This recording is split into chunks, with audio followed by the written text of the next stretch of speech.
Muy buenos días, bienvenidos al canal Tiempo y Atención, entrando en libertad y saliendo en libertad. Continuamos con un empujón final no quiere decir que se acabe, final de lo que son las notas de Jacobo Greenberg, en un recorrido en el que Jacobo nos ha hecho un regalo desde un lugar distinto a la explicación de su teoría sintérgica, el mundo cuántico, en cosas que explica de una manera más cotidiana, normal, que yo creo que todos las podemos llegar a entender, como dice él, sin teorías. En ese audio-vídeo que hice hace unos días, en el que explica que él reconoce dos tipos de conocimiento, el científico demostrable y el otro que es el de la experiencia, el del interior, y al final se queda con uno que es el del interior. Fascinante.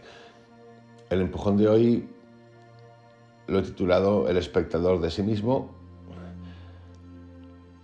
y va a comprender varios temas. Pero podemos empezar con el del espectador de nosotros mismos, que es muy interesante, y por ahí ir discurriendo. Ocurre con frecuencia que las personas que tienen una larga historia de imposiciones son continuamente espectadoras de sí mismas. Esto de la historia de las imposiciones es importante. Solo en raras ocasiones pueden vivir una situación sintiendo que participan en ella, sin cuestionar su participación. Generalmente evalúan su conducta utilizando como parámetro el que ésta se ajuste a determinada estructura.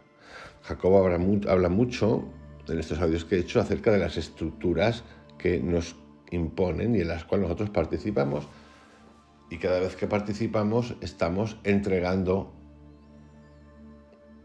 nuestro ser. Si el resultado de su evaluación indica que la situación no corresponde a las metas o ideales fijados por la estructura, empiezan a sentirse molestas e incapaces de integrarse y de vivir lo que sucede a su alrededor. Si el resultado de su evaluación indica que la situación sí corresponde al ideal, comienzan a vivir una sensación fluctuante caracterizada por un estado cercano a la tranquilidad, interrumpido súbitamente y sin aparente causa por la necesidad de analizar la situación que la rodea y evaluar el papel que juegan en ella. El análisis que hacen se caracteriza por cuestionar el efecto que están causando en quienes les rodean y si los demás se sienten a gusto en su presencia. Esto es un estar todo el tiempo en el afuera. Esto nos suena a todos bastante. El análisis y la evaluación que resulta del mismo siempre son circulares y redundantes, en el sentido de que quienes analizan su propia participación están absolutamente seguros de que los otros hacen exactamente lo mismo. Es como la excusa perfecta. Esto es muy parecido a el ausentarse de la responsabilidad. Esto, para que veáis, fijaros la asociación que voy a hacer, que es interesante, es como el sentido legal que alguien lo inventó de la corporación, es decir, diluir la responsabilidad del uno en una institución. Es lo mismo, para que veáis que el ser humano, para cuando digamos, no, es que la corporación, pues la corporación es simplemente un reflejo del ser humano. Y aquí tenéis un ejemplo de Jacobo Greenberg hablando de estructuras sociales, las nuestras, que comparten lo mismo que el sentido originario de corporación. Lo mismo, ausentarnos de la responsabilidad porque estamos inseguros y nos viene muy bien decir, es que los otros también lo hacen, ¿no? O también lo han hecho, por lo tanto.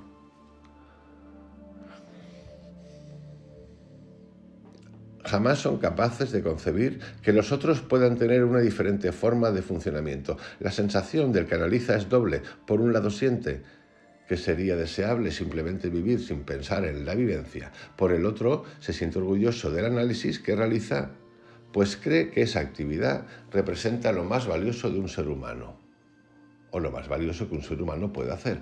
Esta idea lo hace valorar a los demás de acuerdo a si acostumbran a analizarse como él mismo lo hace, o simplemente viven sin ser espectadores de sí mismos.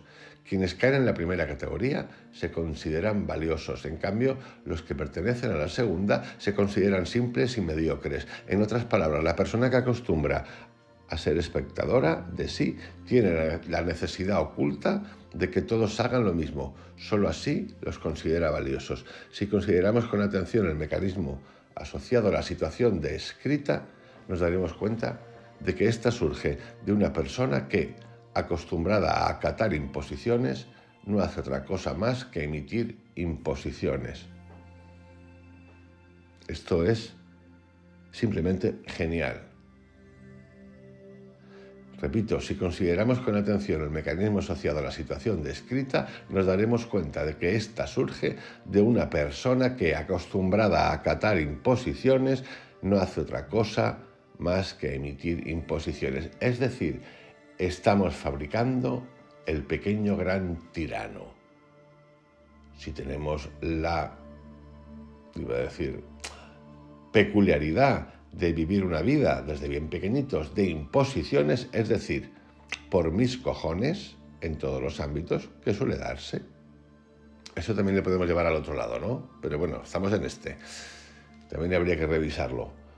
Lo que acabamos siendo de mayorcitos es una persona o personita que acaba emitiendo imposiciones a los demás. Vamos, esto porque comparten la misma raíz, imposición es un impostor. ¿A quién? A ti. ¿Y a quién? A los demás. Esa raíz es común, imposición, impostor.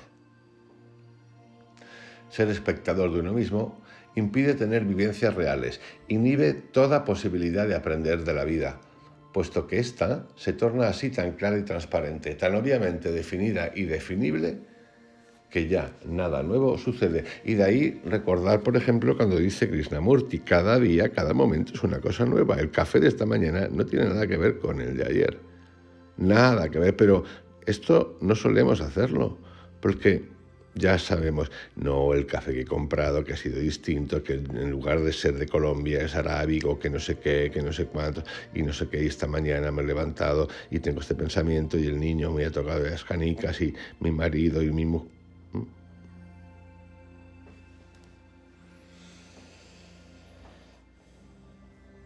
Cuando alguien ha dejado de jugar por considerarse más valioso que sus propios juegos, comienza a ver en los demás aspectos y condiciones que antes era incapaz de percibir. En primer lugar, puede detectar el instante en que alguien empieza a jugar. La detección es relativamente sencilla. Ocurre cuando la otra persona empieza a manifestar dependencia, necesidad de aceptar una estructura o de que se la impongan. Atentos, la detección es relativamente sencilla. Ocurre cuando la otra persona empieza a manifestar dependencia, necesidad de aceptar la estructura o de que se la impongan. La detección, además de impedir que el que detecta caiga en el juego que el otro está empezando a utilizar, tiene un efecto sumamente interesante. La persona comienza a poder entender que el que juega no es el juego. En otras palabras, puede discriminar a la persona en sí como separada de sus juegos. Ya no identifica la apariencia con el ser, ya no confunde la manifestación externa con la realidad interna del otro, puesto que ya no las confunde dentro de sí. Si el otro manifiesta gran snobismo, por ejemplo, ya no lo ve como snob, sino que por el contrario entiende que una actitud como esta solo surge de una inseguridad interna. Si el otro trata de imponer una estructura, ya no lo ve como autócrata o imponedor, sino, más bien, entiende que esa necesidad surge del deseo de compartir una realidad interna que se tambalea. Es decir, cuando empezamos a ver, esto es importante, pero no para aprovecharnos en el sentido materialista, utilitarista de la palabra, sino de conciencia. Cuando empezamos a ver, se abre todo un mundo, porque ya desaparecen las etiquetas, entiendes o entendemos la razón que hay detrás y te permite primero evitar el choque innecesario, meter basura en tu cabeza y poder incluso cambiar y transformar la situación porque empiezas a verla de otra manera. Es más, con conocimiento, es más, con sabiduría, es más, con amor. Esto no quiere decir que no tomes acción. Juegues siendo un juego. Jacobo utiliza mucho la palabra juego, que es un juego psicológico, en realidad no es un juego como tal, pero andamos jugando. O sea, en una situación determinante, es decir, que se imponga por necesidad vital una acción. Por ejemplo, defenderme ante un ataque físico, por ejemplo. En esa circunstancia se empieza a querer a las personas. Se tiene la absoluta seguridad de que son buenas y valiosas, pero se sabe que tienen problemas por resolver que se manifiestan en muy diferentes formas. Y de nuevo, ejercicio de superhumildad aquí, no humildad, superhumildad, porque enseguida cualquiera de nosotros, después de leer esto que acabo de leer, en esas circunstancias empieza a querer a las personas, se tiene la absoluta seguridad de que son buenas y valiosas, pero se sabe que tienen problemas por resolver. Cuando oímos esto ya nos ponemos nosotros como efectivamente las personas tienen problemas y lo que hay que hacer es inspirarnos a nosotros. Esto es muy común. Efectivamente, Jacobo, esto es muy común, tiene razón, veo que las personas tienen problemas y yo, pues no, tú y yo estamos en ese lugar. Que esto es súper común. Efectivamente, Jacobo confirma mi opinión de que las personas tienen problemas. Soplar un poquito. Soplar un poquito porque esto es quizá una de las cosas más importantes que hemos de entender. En este canal entramos en libertad y salimos en libertad. Cuando escuchamos estas cosas, lo digo por mí, me lo autodigo, pues si esto es posible, y lo comparto con vosotros. Cuidadito con convertirnos, lo que he dicho antes, en el observador, en el nota o la nota que se lo toma todo como víctima y personal. Efectivamente, es que tengo que repetirlo. Las personas tienen problemas y yo los veo. Y tú eres un santo, una santa que tienes lo que decía Jacobo antes. Las personas sometidas a autoridad desde bien pequeñitas, acaban imponiendo autoridades de más mayores. Así que ejercicio de súper humildad en esa frase. La persona que juega generalmente lo hace para crear una barrera infranqueable que evita que el otro se asome a su interior. Repetimos, jugar psicológicamente. Igual que la palabra dolor, cuando la utiliza Jacobo, se refiere al sufrimiento. El miedo de que este interior no sea deseable y satisfactorio hace que la persona se vuelva impenetrable. En ese momento aparecen conductas que se utilizan para inhibir toda tentativa de penetración. Una de tales conductas puede ser la agresión abierta o encubierta. Si la agresión se dirige contra alguien que todavía no entiende, se crea una situación de defensa y hostilidad mutuas.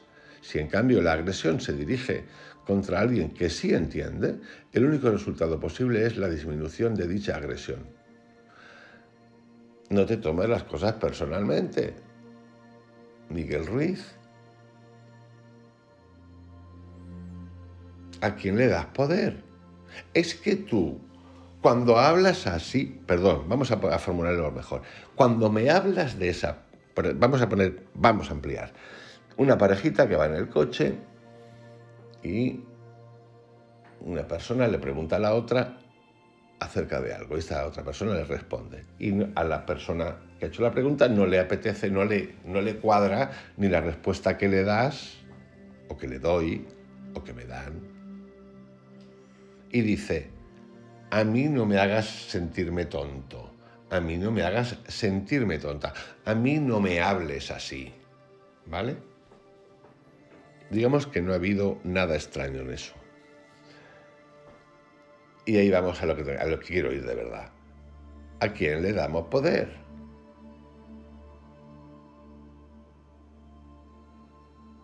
¿A quién le damos poder? Somos nosotros los que nos hacemos débiles, dándole poder. Es que tú me haces sentirme empequeñecido. Perdona, tú eres el que le estás dando poder a esa otra persona porque no te ha cuadrado nada. No te ha cuadrado la manera de hablarte, no te ha cuadrado la respuesta que te ha dado, no te ha cuadrado un carajo. ¿Estoy diciendo que la otra persona tenga buena vibración? No, yo no estoy diciendo eso, ni siquiera que tenga razón, no estoy en la razón, ni podemos estar en la razón, no existe aquí la razón o no razón. Me deberías, no existe, lo que existe es tú, y tú, yo, tú y el otro, y uno de los dos decidiendo que lo que el otro le ha dicho, le doy importancia y le doy poder al otro, esa es la historieta. Y una vez que tú no le das el poder a nadie nada más que a ti, en tus manos está un montón de cosas, está todo.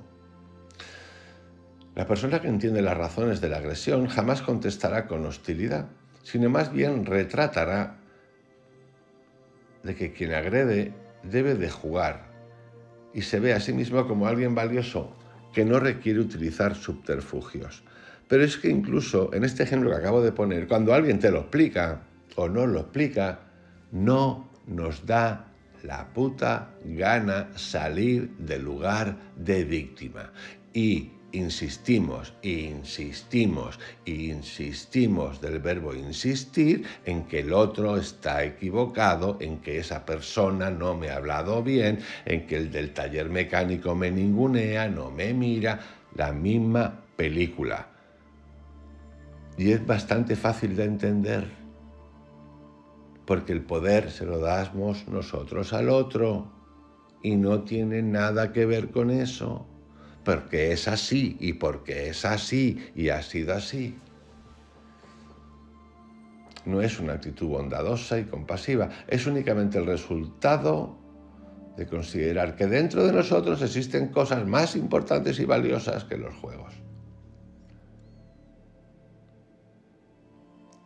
La vida del que entiende se vuelve extraordinariamente interesante e intensa. Todo instante está rodeado de una magia que invita a la meditación. Toda relación con alguien se vuelve extraordinariamente productiva y se dirige al ser. Una persona en estas condiciones deja de confundirse con las comedias y los juegos psicológicos que utilizan quienes lo rodean. Antes bien, esas comedias y juegos solo le enseñan que el hombre es en sí mismo, el ser humano, un dios y que sus manifestaciones de odio, agresión, autoritarismo, etc. solo son señales de un camino que recorre y que va dirigido siempre hacia el encuentro de sí mismo.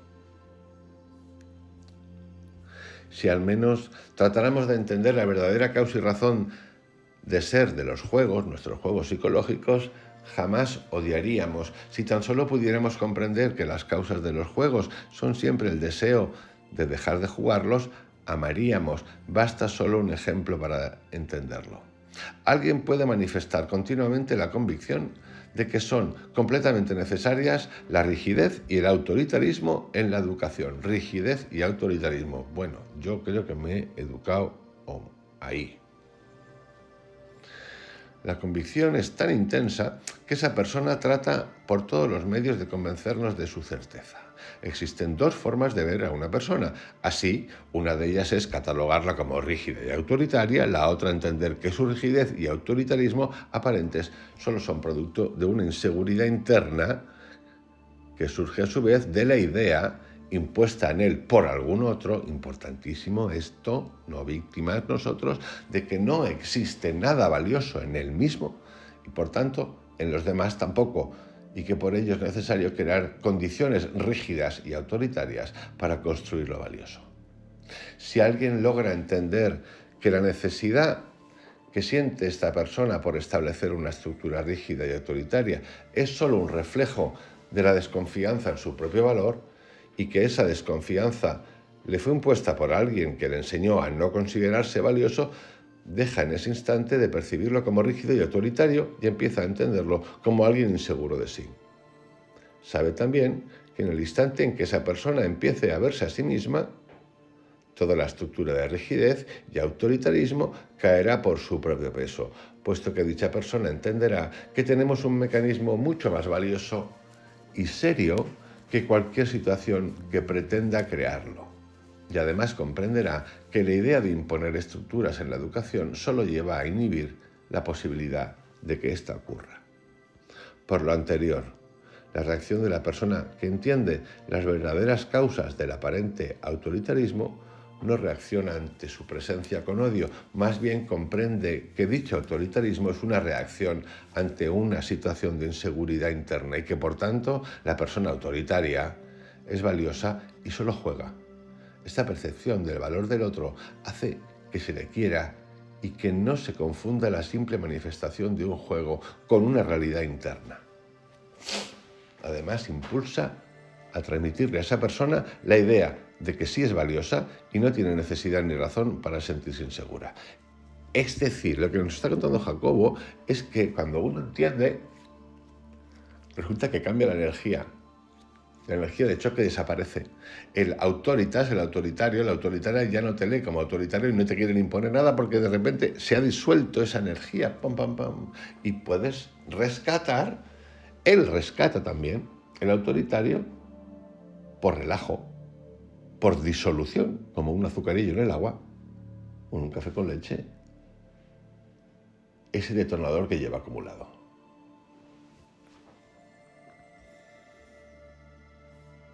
Y esto es muy divertido y entretenido.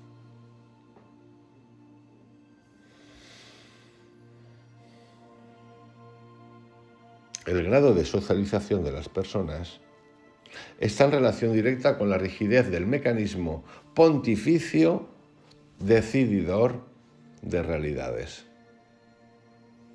Está fantásticamente usada, a mí me encanta, mecanismo pontificio, porque ya sabéis que el pontífice es el intermediador entre Dios y nosotros. ¡Jaja! Rigidez del mecanismo pontificio. Por tanto, la capacidad de imaginación y la de vivencia guardan una relación inversa con el grado de socialización. Así, alguien que no esté enteramente socializado será creativo, imaginativo y vivirá sus sueños como realidades.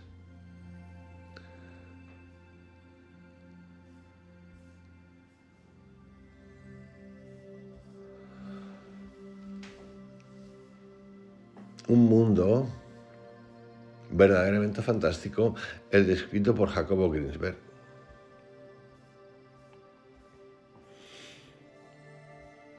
Sincero, amable, atrevido, que cierro hoy en estas notas de Jacobo Greenberg con lo siguiente. La última etapa del cambio hacia el ser ocurre cuando acaban las dicotomías, cuando lo que se hace coincide punto a punto con lo que se piensa, cuando todo es importante y valioso y se deja de jerarquizar, cuando desaparece por completo la autocomplacencia, cuando deja de interesar que otros noten el cambio, cuando cada estímulo y cada situación enseñan, cuando se deja de dar valor diferente a las cosas, cuando todo se convierte en uno mismo, cuando se deja de analizar el análisis y se deja de pensar en el pensamiento, cuando se deja de pensar en el ser y se es, cuando se deja de actuar por recibir aprobación, cuando se deja de predicar y de imponer y únicamente se transmite, cuando se vive sin valorar la vivencia, cuando se ama a todo y a todos, cuando se es libre, cuando se llega a ser. Os envío un abrazo muy grande. Os deseo que tengáis un excelente día. Voy a seguir, sin ninguna duda, con Jacobo Greenberg, a tope, con David Hawkins, otro a tope, con Neville a tope.